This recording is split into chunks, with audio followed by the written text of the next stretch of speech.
Meiosis. ¿Qué eventos comprende la meiosis? La meiosis separa los cromosomas homólogos de núcleo diploide y produce núcleos haploides. Ocurre solo en las células germinales. En organismos multicelulares se lleva a cabo en un número relativamente reducido de células especializadas como los órganos reproductores, testículos y ovarios. La clave de la reproducción sexual de las células eucariotas es la meiosis. Dicha palabra proviene de la palabra griega que significa disminuir, hacer más pequeño. En concordancia con el significado, la meiosis es un proceso reduccional, ya que reduce el número de cromosomas a la mitad. Además, es la base de la variabilidad genética. Debido a que la meiosis evolucionó de la mitosis, muchas de las estructuras y eventos meióticos son similares o idénticos a los de la mitosis. La gran diferencia es que en la meiosis hay un ciclo de replicación del ADN seguidas de dos divisiones nucleares, la meiosis 1 y 2. La meiosis 1 separa los cromosomas homólogos en dos núcleos distintos. El proceso inicia con interfase.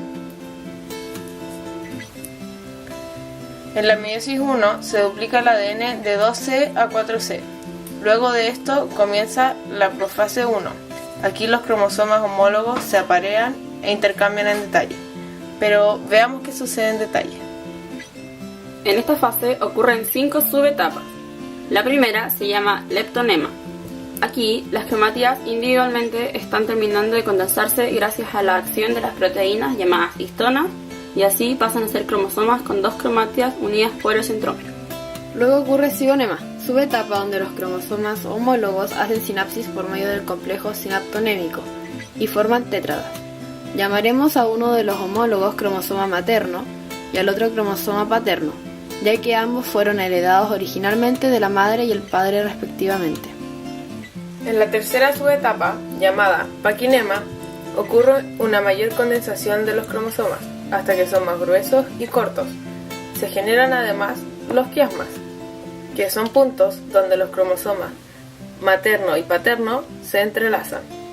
Y tiene lugar ahí el intercambio genético al azar, llamado crossing over o entrecruzamiento. Como es probable, los cromosomas tenían alelos diferentes, entonces ninguno quedará igual a como era antes de generar el quiasma y el intercambio. El resultado de esto es la recombinación genética al formar nuevas combinaciones de alelos en un cromosoma. Posteriormente ocurre diplonema. Aquí continúa la condensación y llega al punto donde se separan las cromátidas pero mantienen la unión por el quiasma. Y por último hay una diacinesis. Es la condensación máxima de los cromosomas. Luego, al igual que en mitosis, desaparecen la carioteca y nucleolo, liberando así los cromosomas al citoplasma. Los pares de centriolos migraban a los polos. Además, se comenzaba a ensamblar los microtúbulos del uso. De esta forma concluye la profase 1 y se inicia la metafase 1. Aquí las interacciones entre los citocoros y los microtúbulos del uso desplazan los pares de los cromosomas homólogos apareados al ecuador de la célula, donde cada uno mira hacia un polo determinado de la célula. Esto es totalmente aleatorio y aumenta la recombinación genética. Comienza la anafase 1. A diferencia de la mitosis, aquí no se divide en centrómeros. Los cromosomas homólogos se separan unos de otros y son llevados hacia los polos opuestos de la célula. Cada uno de los cromosomas duplicados del par homólogo está en un polo. Durante la telofase 1 desaparecen los microtúbulos del uso y reaparecen la envoltura nuclear y el nucleolo, dividiendo los cromosomas duplicados equitativamente en dos núcleos distintos. Por lo general, la citoquinesis ocurre luego de esto y se divide el citoplasma, formando dos células hijas haploides distintas a la de la madre. Además, aquí los cromosomas pueden relajarse, descondensándose. De esta forma finaliza la meiosis 1, dando origen, como se mencionó anteriormente, a dos células hijas. Habitualmente la meiosis 2 se lleva a cabo enseguida luego del término de la meiosis 1, ya que entre ambas etapas hay poca o ninguna interfase, durante la que no hay duplicación genética. Se continúa con células haploides.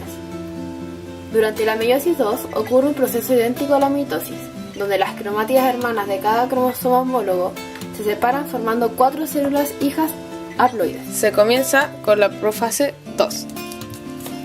Si los cromosomas se habían relajado luego de la telofase 1, se condensan nuevamente, se forman de nuevo los microtúbulos del huso y se fijan las cromátidas hermanas.